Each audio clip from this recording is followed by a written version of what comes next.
നമസ്കാരം. Farm information bureau കാർഷിക വാർത്തകളിലേക്ക് സ്വാഗതം.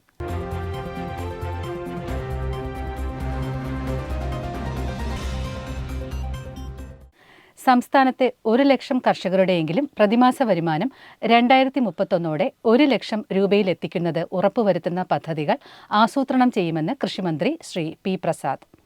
പത്തനംതിട്ട കോട്ടാങ്ങൽ സ്മാർട്ട് കൃഷിഭവൻ ഉദ്ഘാടനം നിർവഹിച്ച് സംസാരിക്കുകയായിരുന്നു മന്ത്രി. സ്മാർട്ട് കൃഷിഭവൻ എന്ന ആശയം അക്ഷരാർത്ഥത്തിൽ യാഥാർത്ഥ്യമാകുന്നത് കർഷകർക്ക് നൽകുന്ന സേവനങ്ങൾ സ്മാർട്ടാകുമ്പോഴാണെന്നും കൃഷിമന്ത്രി കൂട്ടിച്ചേർത്തു. ഒരു കൃഷിഭവൻ ഒരു ഉൽപ്പന്നം എന്ന ആശയത്തിലൂടെ കേരളത്തിൽ ഏതാണ്ട് 4000-ഓളം ഉൽപ്പന്നങ്ങൾ ഇതിനോടകം മൂല്യവർദ്ധിത മേഖലയിൽ എത്തിക്കാൻ കഴിഞ്ഞിട്ടുണ്ട്. 15 കേരള അഗ്രോ ബ്രാൻഡ് ഷോപ്പുകളും സ്ഥാപിച്ചിട്ടുണ്ട്. ഈ സംവിധാനങ്ങളുടെ സാധ്യതകൾ കർഷകർ പരമാവധി ഉപയോഗപ്പെടുത്തണമെന്നും മന്ത്രി കൂട്ടിച്ചേർത്തു. മാവേലിക്കര നിയോജക മണ്ഡലം തല കൂൺ ഗ്രാമം പദ്ധതിക്ക് തുടക്കം. കേരളത്തിൽ ഏറ്റവും ലാഭകരമായി ചെയ്യാൻ കഴിയുന്ന കൃഷിയാണ് കൂൺ കൃഷി. 100% വിഷരഹിതമായി ഉത്പാദിപ്പിക്കാൻ കഴിയുന്ന കൂണിന് കേരളത്തിൽ അനന്തമായ സാധ്യതയാണുള്ളതെന്ന് കൃഷിമന്ത്രി ശ്രീ പി പ്രസാദ് പറഞ്ഞു. മാവേലിക്കര നിയോജക മണ്ഡലം കൂൺ ഗ്രാമം പദ്ധതി ഓൺലൈനിൽ ഉദ്ഘാടനം ചെയ്ത് സംസാരിക്കുകയായിരുന്നു മന്ത്രി. മെച്ചപ്പെട്ട ഭക്ഷണം എന്ന നിലയിലും മാരകമായ രോഗങ്ങളെ പ്രതിരോധിക്കാനുള്ള ശേഷിയും കൂണിനെ ഏറെ പ്രിയമുള്ളതാക്കുന്നതായും മന്ത്രി പറഞ്ഞു.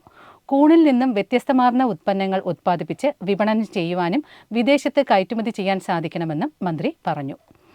എള്ള് കർഷകർക്ക് മെച്ചപ്പെട്ട വരുമാനം ഉറപ്പുവരുത്തുമെന്ന് കൃഷിമന്ത്രി ശ്രീ പി പ്രസാദ്.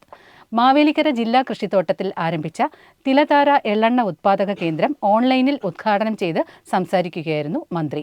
ഒരു ദിവസം 500 കിലോ എള്ള് സംസ്കരിക്കാൻ ശേഷിയുള്ള പ്ലാന്റാണ് ആരംഭിച്ചിരിക്കുന്നത്.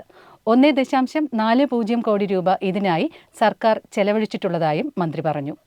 സംസ്ഥാന മൃഗസംരക്ഷണ വകുപ്പിന്റെ പാറശാല പന്നിവളർത്തൽ കേന്ദ്രത്തിന്റെ പുനർനിർമ്മാണ പ്രവർത്തനത്തിന്റെ ശിലാസ്ഥാപനം മൃഗസംരക്ഷണ ക്ഷീരവികസന വകുപ്പ് മന്ത്രി ശ്രീമതി ജെ ചിഞ്ചുറാണി നിർവഹിച്ചു.